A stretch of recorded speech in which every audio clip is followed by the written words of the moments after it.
श्री हरिवंश महाराज जी। महाराज जी, दुख आने पर साधक को कैसी भावना रखनी चाहिए? पहली बात तो ये कि हमारे प्रारब्ध का ही भोग है। जो अशुभ कर्म है उनके परिणाम से दुख की प्राप्ति होती है, और जो शुभ कर्म है उनसे सांसारिक सुख की प्राप्ति होती है। शुभ और अशुभ दोनों को नष्ट करने के लिए मानव जीवन मिला है। तो दुख को भोग करके नष्ट करने और सुख को बांट करके, जैसे हमें सुख मिला है तो उसे बांट करके, और दुख मिला है तो उसे भोग करके नष्ट। अवश्य में भोक्तव्यम कृतम कर्म शुभाशुभम। तो उस समय विचार करना चाहिए कि हमारे प्रारब्ध जो गंदे प्रारब्ध हैं, जो अशुभ प्रारब्ध है, वो निपट रहे हैं। भगवान की बड़ी कृपा है, अब मैं पवित्र हो रहा हूँ, मैं स्वच्छ हो रहा हूँ।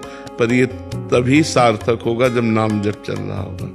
तो प्रभु का प्रताप, कृपा, प्रसाद अगर हमारे ऊपर है तो हम बड़े से बड़े दुख को आनंद पूर्वक काट सकते हैं। और यदि प्रभु से नहीं जुड़े तो निगेटिव विचार और दुख ये हमको नष्ट कर देंगे, हमको जला देंगे। दुख है और नकारात्मक सोच है, दोनों मार रहे हैं। दुख है और सकारात्मक सोच है तो हम बच जाएंगे।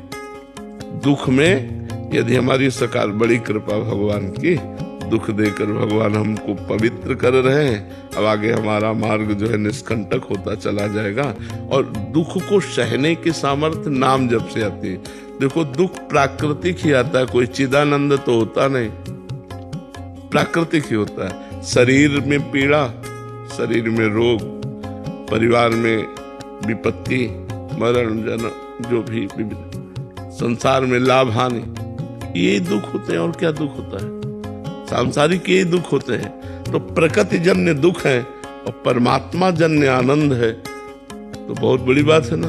तो प्रकृति जन्य दुख अपना प्रभाव तब तक डालता है जब तक हम परमात्मा से जुड़ते नहीं। हनुमान जी ने विपत्ति को विपत्ति ही नहीं माना, भगवद विस्मृति को विपत्ति माना। कहा हनुमंत विपत्ति प्रभु सोई, जब तो सुमिरन भजन। अगर भगवान का स्मरण, भगवान का भजन चल रहा है तो निश्चित मानो आप बड़ी बड़ी विपत्तियों को पार कर जाएंगे। बड़ी बड़ी विपत्तियों को हमने खुद देखा है आंखों से। इतने पैर में कम से कम लाखों कीड़े। तो वो सीन हमारे सामने जैसे हम वार्ता कर रहे हैं और वो एकदम शांत और मुस्कुराते हैं। ये हितधाम में हम रहते थे तो एक पैर के बल लंगड़ा के चल रहे तो कीड़े टपक रहे थे, इतने कीड़े थे, और मुस्कुरा रहे थे। जब बात करो तो ऐसे नॉर्मल बात कर रहे, उनका गजब हो गया यार। एक चींटी काटे तो यहाँ बेचैनी पैदा हो जाएगी। लाखों कीड़े चुन रहे हैं उसके मांस को और उसमें कोई फर्क नहीं है। उनका ये भगवान। और विरक्त भोजन मिला तो ऐसे भोजन पा रहे नॉर्मल आदमी की तरह, ऐसे बस निकलता था, मतलब, और सहज में सहज। हम मतलब देख के हमें घंटों सहम गए हम देख करके कि यार ऐसी स्थिति कि लाखों कीड़े पैर को जिंदा चुन रहे हैं और वो आदमी खान पान और मुस्कुरा रहा है, बात कर रहा है। भगवान में बड़ी सामर्थ्य है। सावई मनः कृष्ण पदारविंद। यदि मन हमारा भगवान के चरणारविंद में लगा है और तन दुखी है तो कोई फर्क नहीं। और यदि मन भी तन में लगा हुआ है तब तो फिर बड़ी समस्या है। फिर तो देखो पूरा संसार व्याकुल है इसी।